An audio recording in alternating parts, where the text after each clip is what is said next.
Students, आज के इस वीडियो में हम y पैरामीटर फाइंड आउट करेंगे फॉर द गिवन सर्किट। तो इसके लिए सबसे पहले हम y पैरामीटर की इक्वेशन लिखेंगे। So y here I1 is equals to V1 plus V2 and I2 is equals to again V1 plus V2। यहाँ पे आ जाएंगे आपके y parameter y11, y12, y21 and y22. So these are our two equations. Here I1 and I2 are dependent variable, whereas V1 and V2 are independent variables. So we can remember this y parameters equation like this. Write down I1 V1 like this, then I2 V2, and make the diagram like a Z. Okay, so direct Z image you can remember this image for the y parameter. So I1 and I2 will come here in the left hand side, and V1 and V2 come on the first term and then on second term. तो ये तरीका है आपका। इस image को ध्यान रख लीजिए। Z डायरेक्टली Z पैरामीटर से कनेक्टेड नहीं है। अगर Z पैरामीटर है तो आपको ये इमेज याद रखनी है फॉर Z पैरामीटर। ओके, ये आपकी है Y पैरामीटर के लिए। तो आप इस इमेज को भी याद रख के आप ड्रॉ कर सकते हैं, इक्वेशंस को लिख सकते हैं। ठीक है, अब इस इक्वेशन को लिखने के बाद हम देखते हैं कि ये इक्वेशन में नोड वोल्टेजेस प्रेजेंट है V1 और V2। तो ये इस वोल्टेज की वैल्यू है V1 और इस नोड वोल्टेज की वैल्यू है V2। इसकी हम एज्यूम कर लें हमारी नोड वोल्टेज की वैल्यू है V3। ठीक है, तो हम यहाँ पे KCL अप्लाई करेंगे टू फाइंड दीज इक्वेशंस। तो आप यहाँ पे अप्लाई KCL हमारी नोडल इक्वेशंस होती हैं, वो हम नोड पे अप्लाई करते हैं। एट नोड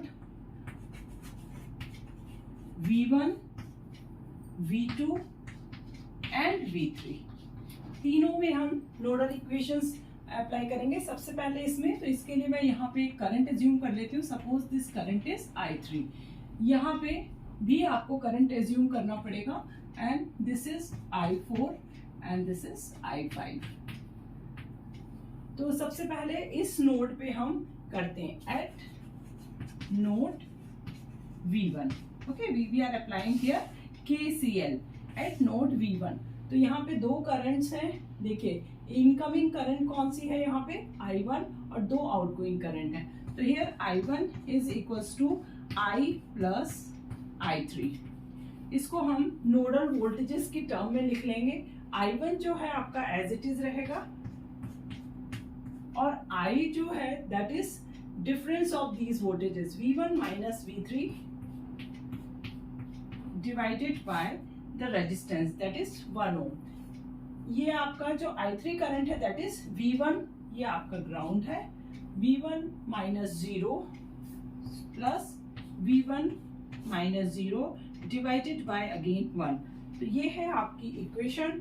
तो इसको थोड़ा सिंप्लीफाई करके यहाँ पे लिख लेते हैं। I1 is equals to 2V1 minus V3।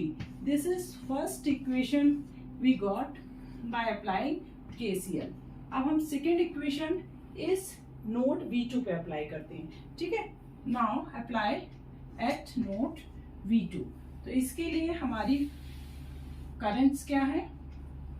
एक करंट है आपकी इनकमिंग I2 और दोनों आउट यहाँ की करंट्स। हम इस करंट को आप इनकमिंग आउटगोइंग कुछ भी एज्यूम कर सकते हैं। ये करंट इस डायरेक्शन में ले लेते हैं। तो दो करंट इनकमिंग हो गई I2 एंड I5, और एक आउटगोइंग करंट है दैट इज I4। अब हम इस करंट के को नोडल वोल्टेजेस की टर्म में लिख लेते हैं। तो I2 एज इट इज रहेगा, I4 आपका क्या है V2 डिवाइडेड बाय 2। ठीक है, और आपका I5 क्या है? करंट इस डायरेक्शन में है, इसलिए V3 माइनस V2। अगर आप इस डायरेक्शन में लेते तो V2 माइनस V3 हो जाता। ठीक है, plus V3 minus V2 divided by इसका रेजिस्टेंस है 2। ठीक, अब इसको सिंप्लीफाई कर लेते हैं तो ये इक्वेशन क्या हो जाएगी, अब V2/2 और V2/2 ये दोनों आपके मिलके हो जाएंगे -V2। ठीक, -V2। तो इक्वेशन क्या हो गई आपकी, I2 is equals to V2 minus V3/2। This is second equation. Okay, आपके उसमें एक थर्ड वेरिएबल प्रेजेंट है, इसलिए हम नोडल इक्वेशन को V3 पे भी लिखेंगे। Apply KCL at node V3। अब इसमें हमारे जो करंट्स हैं, देखिए ये इनकमिंग है, ये हमारी 2 आउटगोइंग है, तो I is equals to I5 plus 2V1। ठीक है, इस पे हमने जब लगाया तो हमारा ये KCL इक्वेशन है। I को हम क्या लिख लेंगे, V1 माइनस V3। ठीक है, करंट इस डायरेक्शन में है, इसलिए V1 would be our higher voltage, उसको पहले लिखना है, डिवाइडेड बाय 1। I5 क्या है, I5 भी इस डायरेक्शन में है, इसलिए हमको V3 को पहले लिखना है, V3 minus V2 divided by 2 plus 2V1। थोड़ा सिंप्लीफाई कर लें इस इक्वेशन को, तो क्या हो जाएगा हमारा, ये 2 से इस पूरी इक्वेशन को मल्टीप्लाई कर देते हैं, तो ये हो जाएगा 4V1, ये हो जाएगा 2V1 और ये 2V3। ठीक, ये हो गई हमारी इक्वेशन। थोड़ा सा और इसको सिंप्लीफाई करके लिखिए तो क्या हो जाएगा, 2V1 4V1, तो V3 की वैल्यू चाहिए, तो V3 को हम इस साइड लेके आ जाते हैं। ठीक है, 3V3 इस साइड V3 को लेके ट्रांसफर कर दिया, V1 और V2 इस साइड लेके आ जाते हैं, तो -2V1 plus V2 is equals to 3V3। ठीक है, तो V3 is equals to 1/3V2 minus 2/3V1। ये हमारी आ गई थर्ड इक्वेशन। ठीक है, अब हम इसमें क्या करेंगे, फर्स्ट और सेकेंड इक्वेशन में V3 इस वैल्यू से रिप्लेस कर देंगे। ठीक, और हमारी आ जाएगी equation in this general form. तो हम इसको कंपेयर करेंगे इसके बाद। चलिए, first equation I1 is equals to 2V1 minus V3। तो V3 की वैल्यू मैं यहां से सब्स्टिट्यूट कर दूं, V3 इज इक्वल्स टू क्या है, -2/3, इस V3 को लिख दें आप, -2/3 V1 प्लस V2/3। ठीक, अब थोड़ा सिंप्लीफाई कर लें तो क्या हो जाएगा, I1 is equals to this V1 plus this, तो आपका ये क्या हो जाएगा, 6 + 2 दैट इज 8/3 V1। ये क्या हो जाएगा, माइनस V2/3।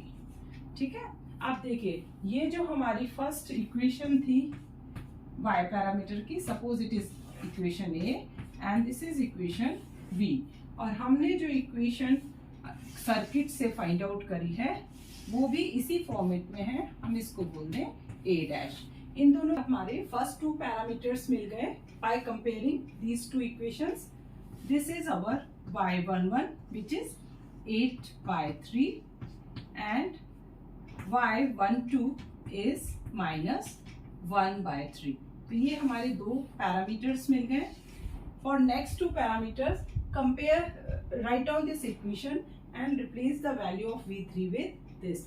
तो हमारी इक्वेशन है सेकेंड KCL की, I2 is equals to V2 minus V3/2। इसमें आप V3 की जगह ये वैल्यू रखिए in terms of V1 and V2। 1/2 V3 है हमारा -2/3 V1 प्लस V2/3।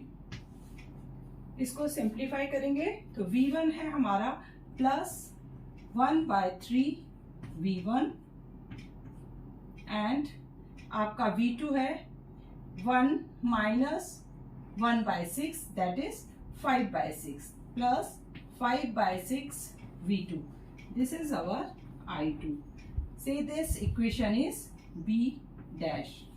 अब इन दोनों इक्वेशंस को हम कंपेयर करेंगे तो हमें हमारे नेक्स्ट टू पैरामीटर्स मिल जाएंगे। तो ये है हमारा y21 दैट इज 1/3 और ये 5/6 है हमारा नेक्स्ट लास्ट पैरामीटर y22।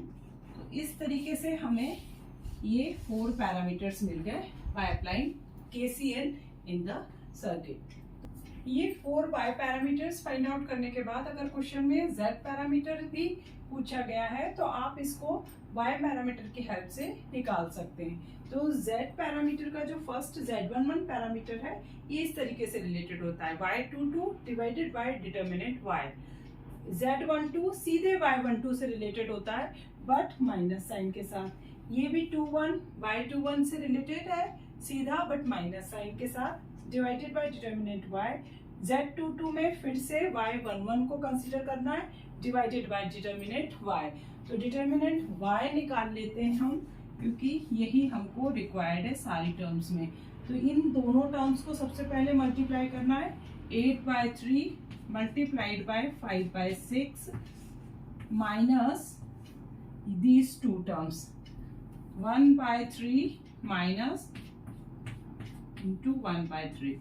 तो ये है हमारा डिटर्मिनेंट। तो ये हो गया 40/18 प्लस 1/9। तो इसको जब एलसीएम लेंगे हम तो ये हो जाएगा 2/18 दैट इज 42/18। ये आपका हो गया 7/3। तो डिटर्मिनेंट y की वैल्यू क्या आई है 7/3। अब हम इसको यहाँ पे सब्स्टिट्यूट करके हम निकाल लेंगे सारे आपके z पैरामीटर। y22 की वैल्यू क्या है y22 है 5/6 एंड डिटर्मिनेंट y आपका क्या है 7/3। 3 2 6। तो ये क्या हो जाएगा 5 डिवाइडेड बाय 14। z11 पैरामीटर है हमारा 5 डिवाइडेड बाय 14। z12 y12 कितना है आपका -1/3। ठीक है, ये एक माइनस पहले से है तो ये क्या हो जाएगा आपका प्लस। डेल y क्या है आपका 7/3। ये कैंसिल हो गया और ये आ गया 1/7। z12 पैरामीटर निकाल लिया। z21 पैरामीटर के लिए यहाँ पे हम y21 रखेंगे वो है 1/3 माइनस साइन ऑलरेडी है।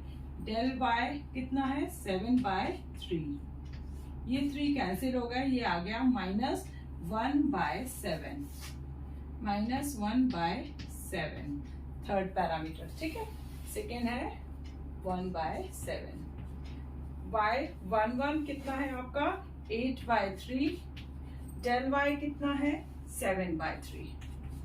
ये 3 कैंसिल हो गए तो 8/7 है आपका फोर्थ पैरामीटर।